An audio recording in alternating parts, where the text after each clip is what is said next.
So this is our 800-gallon display. This tank has been running for about 6 years now. So it originally started with some zoanthids and mushrooms that we had. We want the acros, we want the torches, we want the LPS, we want the softies, and we just want to be able to build a piece of art that if somebody comes in, they fall in love and we get them in the hobby. We want to be able to promote good information to the new hobbyists. Anne was one of our original teammates several years back, and we're happy that she's flourished, and look at this beautiful store that she's come to own. Hey, this is Jake here at Living Reef Orlando with Anne, a former employee of Fritz and her beautiful aquarium store. And right now it looks like we're checking out the beautiful display tank. And Anne, could you tell us a little bit about it? What was the thought process on, why you put the corals where you did? Yep. Is that based on, flow? Is that based on, lighting?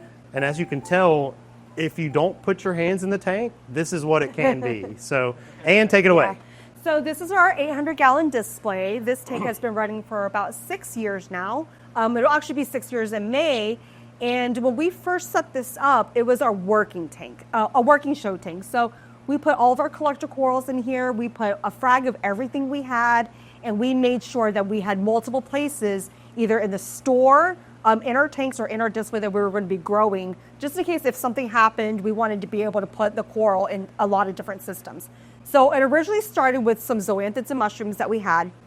You always want to start out with the easy stuff when the tank is new. Even though we do have 800 gallons of volume, which is going to make it a lot more stable, we want to be able to promote good information to the new hobbyists getting into. Disclaimer, I did put a gym tang in as the first fish. Don't normally recommend that, but we know the signs of when they're stressed out and when they're not. Right. So we wanted to give our gem and our koi tang, a good home. If I couldn't keep anything else in here, we didn't really care. We just wanted those two in here. So we cycled it with Fritz TurboStart. We did our live sand. We had been curing the rock for a couple months. We actually cemented all the rock together, and we gave ourselves different levels because we knew that we wanted it to be a mixed reef, right? So we want the acros, we want the torches, we want the LPS, we want the softies, and we just want to be able to build a piece of art that if somebody comes in, they fall in love and we get them in the hobby. So originally we started with zoas and mushrooms, and then, a couple months in, we added a little bit more fish. And then we started with a lot of the LPS, like the chalices and, the lobos and stuff, and the like some of these chalices right here, echinatas that you see in here.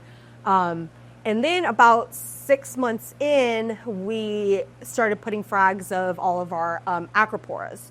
A lot of what we originally put in here, you don't see anymore. So everything started as a little frag. They started growing exponentially, tripled in size all within a year. And then when we actually started our farm, we cut out all the colonies and we left only encrustment.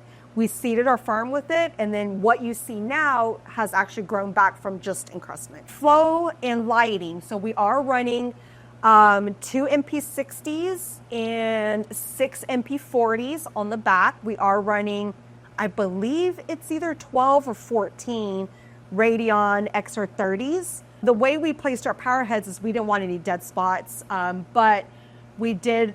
And the way we did our rock work too was, we wanted to be able to have low flow areas for the soft corals. We wanted to be able to have high flow areas for, the SPS and the encrusting like Montes and stuff like that. You talked about having, these corals, here in this tank, but also in the farm and then possibly other places. And I know that that's something that I did personally. When I grew a lot of coral myself was, I spread out the wealth amongst myself, my friends. So we all had very nice tanks, but we also had backups. Spread out the wealth a little bit, just in case something happened to your tank. You've got little frags or potentially, colonies that you can get frags from down the road to help regenerate that tank. It's just so important. And then, like I touched base on, we now have a farm. So we want to be able to have multiple pieces in different systems just in case something were to happen. Right. So do you think that helps strengthen the coral long term, as it's aquacultured more and more in different types of systems? So I will say that it definitely does allow us to know what corals prefer what type of parameters, because I'll have the same coral in 3 different systems and they might all look different because the parameters, and we try to run most of our parameters like pretty close in case we do need to switch something that they're not getting shocked going from one parameter to the other.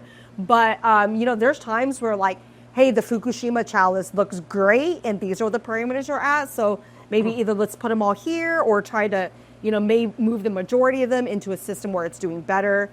It does allow us to know like what the coral prefers. Okay. Do you have, I used to call it a canary coral. So canary coral comes from the coal mine days when they would put a canary in the mine to let you know that, you know, something's wrong if that canary dies or is ill. But, you know, I had a canary coral and it was my pink lemonade coral. And anytime that I could tell it was struggling, I knew that my tank was struggling. So is there one of those corals in here? So I don't really have one in here now. I would say that our Black Widow, though, is a really good indicator of when like the phosphates are high or low. And actually, as a matter of fact, our fish, we don't have him anymore, but it was our koi tang. His name was Africa. When the phosphates got really high, he would get dark. And I know that phosphates in fish aren't really directly related. It's usually more towards coral, but we would always use him. You said this tank's been here for 6 years, and you guys have been in business for how long now? So Living Reef will be going on 13 years. Wow. And then I will be here starting in July, 8 years. Dang, it's been that long since you've been with Fritz? Yeah, it's been almost a decade. It's Anne was one of our original teammates several years back, and we're happy that she's flourished, and look at this beautiful store that she's come to own. I know you guys are very social media centric. Where can we find you? So we are on Reddit. It's Living Reef Orlando. We have an Instagram page. It's also Living Reef Orlando. And our Facebook page is also Living Reef Orlando. We do ship corals in the continental U.S. So we're so blessed here in Orlando to have so many stores where customers can choose from. But, you know, if you're in Spokane, Washington, or if you're up in Wisconsin, in the middle of nowhere, and you love reefing, don't let it hold you back. Hit up our website, send us a message. We can ship you lights, dry goods, additives. We can even drop ship you aquariums if you want to.